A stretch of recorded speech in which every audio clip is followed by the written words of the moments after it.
All right, everybody, we're gonna be talking about locating hazardous situations. Now, when you're out in town, it's gonna be roadway users for the most part. You do have road surface hazards, you do have, people pulling out, but the big thing here inside of a city or a town or anywhere with obvious traffic is gonna be intersections. Because remember, I'm gonna stay back in this lane. Remember, we're trying to find the hazardous situation, not hazardous people. So right here, I don't know if anybody's gonna be switching over because this is an open lane pattern. And that's another thing that we look for when we talk about our after action reviews of other people crashing is we tend to see this open lane pattern where our lane is quite open and their lane is stacked up. And when you're in a long line, you see a line open up, guess what? You're gonna wanna go into that shorter line. And that's what I just did, and that's what they might do. So I'm gonna go ahead and put myself in a better position for safety, which we just talked about.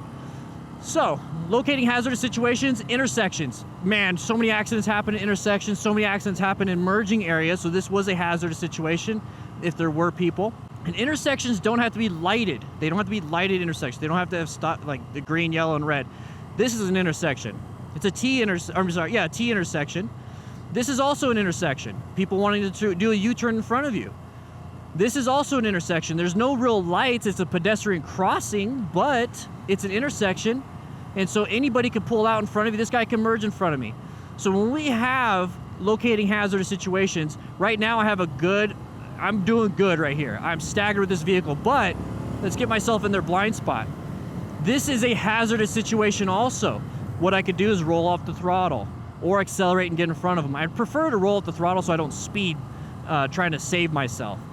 Also, one thing that you guys don't really pay attention to, because it's usually external, the problems are external for you.